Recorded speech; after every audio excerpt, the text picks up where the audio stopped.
Hello guys, അപ്പോൾ ഞാൻ ഒരു ഇമ്പോർട്ടൻ്റ് കാര്യം പറയാൻ വന്നത്, നിങ്ങൾക്ക് ത്രിദേവ് TDV എന്ന് പറയുന്ന ഒരു ചാനലുണ്ട് കേട്ടോ. ആ ചാനൽ നിങ്ങൾ സബ് ചെയ്യണം എന്ന് ഞാൻ നിർബന്ധിക്കില്ല. ഇഷ്ടമുണ്ടെങ്കിൽ ചെയ്തോ, അല്ലെ വേണ്ട ചെയ്തോ. പിന്നെ അവൻ ചീത്തറി അവൻ എന്നെ ഈഗോയ്ക്ക് വെല്ലുവിളിച്ചിട്ടുണ്ട് ഫ്രീ ഫയറിൽ 1v1.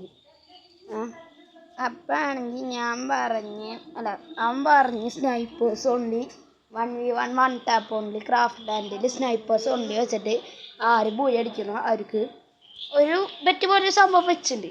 അപ്പോൾ അവൻ പറഞ്ഞ് ഞാൻ എന്തായാലും നിന്നെ മൊട്ടയ്ക്ക് പൊട്ടിക്കും, നീ ഒരു ന്യൂബാണ് അങ്ങനെയൊക്കെ പറഞ്ഞു. അപ്പം ഞാൻ പറഞ്ഞ് എന്തായാലും നമുക്ക് കണ്ടറിയാം എന്താ സംഭവിക്കാമെന്ന്. അപ്പോൾ അവൻ ശരിയെന്ന് പറഞ്ഞിട്ട് അങ്ങോട്ട് പോയി. പിന്നെ എന്തായാലും അവൻ്റെ ത്രിദേവ് TDV എൻ്റെ പോലത്തെ ഒരു ബ്ലൂ കളർ പ്രൊഫൈലും വെച്ചിട്ടാണ് അവൻ്റെ ചാനൽ. അപ്പോൾ അവൻ്റെ ഒരു ഇപ്പോഴത്തെ ലേറ്റസ്റ്റ് വീഡിയോ നോക്കിയാൽ കാണാം. അവൻ ഒരു വീഡിയോ ഇട്ടുണ്ട്, ഹരിയൊക്കെ സെറ്റിനായിട്ട് 1v1 കളിക്കാൻ വന്നു എന്ന് പറഞ്ഞിട്ട്. അപ്പോൾ നിങ്ങൾ എന്തായാലും ആ വീഡിയോ പോയി നോക്കുക, എന്നാലും ഇതിൻ്റെ ഇത് മനസ്സിലാവുള്ളൂ.